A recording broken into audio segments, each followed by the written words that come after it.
It was meant to be just another routine flight, a long journey from London to New York filled with business travelers, families, vacationers, and people chasing dreams.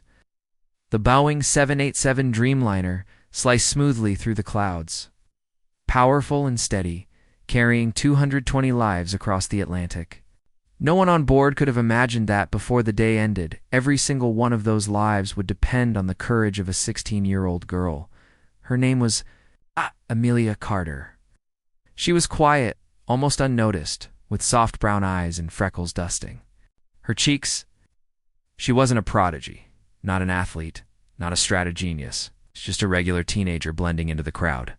But her father, a former pilot, had always believed in teaching lessons that went beyond books.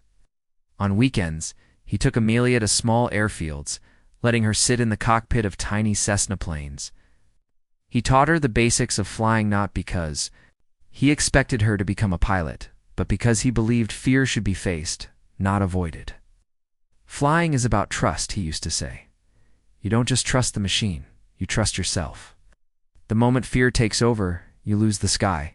Those words would later echo in Amelia's mind in ways no one could have predicted. For the first few hours, the flight was calm. Soft conversations drifted through the cabin, engines hummed steadily, children laughed now and then. Beside her mother, occasionally gazing out at the endless ocean below, wrapped in the comfort of the aircraft, she felt safe, suspended in the sky. But safety, as it turned out, was fragile. It began with subtle tension near the cockpit. Amelia noticed flight attendants moving faster, their practiced smiles slipping.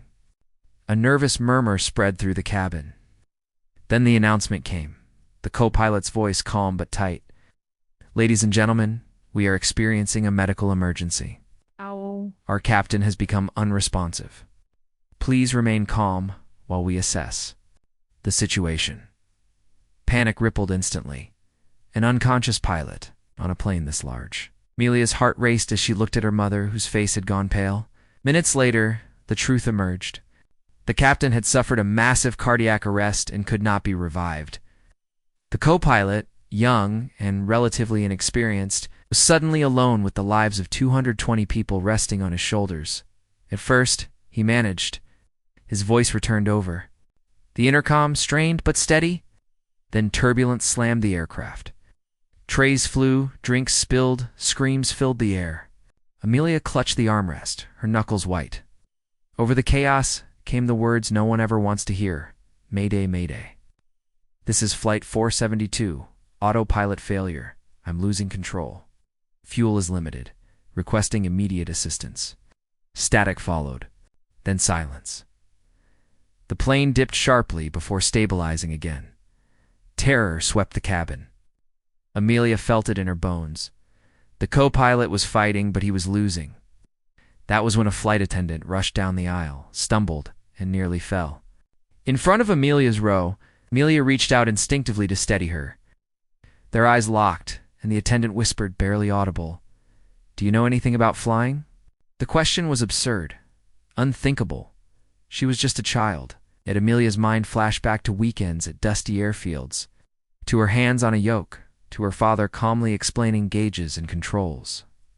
She wasn't a pilot, but she wasn't helpless either. Slowly she nodded. Without hesitation, the attendant grabbed her hand and pulled her toward the cockpit. Amelia's mother cried out, trying to stop her, but Amelia turned back, her voice shaking yet firm. "Mom, Dad taught me." The cabin buzzed with disbelief and desperate hope. A teenager flying a commercial jet sounded impossible. But in moments of despair, even the smallest spark of hope becomes powerful, and right then. That hope was Amelia. Inside the cockpit, alarms screamed and warning lights flashed wildly. The co-pilot's hands trembled as he fought the controls. When he saw Amelia, disbelief flashed across his face. "This isn't a game," he said sharply. "People will die." "I know," Amelia replied softly, "but you're not alone." Something in her calm steadiness cut through his panic. He swallowed and nodded. He had no other option. Amelia climbed into the captain's seat, dwarfed by the controls. Her hands shook as they touched the yoke, but muscle memory stirred. Her father's voice seemed to guide her. "Easy, don't fight the plane. Feel it. Trust. The co-pilot relayed instructions from air traffic control, his voice growing steadier. Amelia repeated each command, adjusting altitude, speed, and flaps. Minutes felt like hours. The aircraft bucked and roared, testing her resolve. Passengers screamed with every jolt, but Amelia refused to let fear take over. At one point, tears blurred her vision. "I can't do this," she whispered. Then she remembered her father's words before he died a year earlier. Courage isn't about being fearless. It's about being scared and doing it anyway. She wiped her eyes, tightened her grip, and kept going. Finally, a runway appeared ahead in Newfoundland, Canada. Emergency vehicles lined the tarmac. The co-pilot guided her through the final descent. The cabin behind them was silent, filled with prayers and held breath. Child whispered, "Is she really flying us?" "Yes," his mother whispered back, holding him close. "And she's saving us." The ground rushed up fast. Amelia's heart thundered. With one final breath, she pulled back gently, just like her father had taught her. The wheels slammed down. The plane swerved, shook violently, then steadied. Silence followed as the Dreamliner rolled to a stop. For a heartbeat, no one moved. Then the cabin exploded with tears, cheers, and sobs of relief. Strangers hugged, cried, laughed all at once. Amelia sat frozen, staring at her shaking hands. The co-pilot placed a hand on her shoulder, his voice breaking. "You just saved 220 lives." When Amelia stepped out, passengers surrounded her, some kneeling, others kissing her hands. Mothers lifted their children to see the girl who had brought them home. Her own mother ran to her, crying, holding her as if she might disappear. The world soon learned her name. Headlines called her the Angel of the Skies. Reporters asked how she did it. "How?" Amelia always gave the same answer.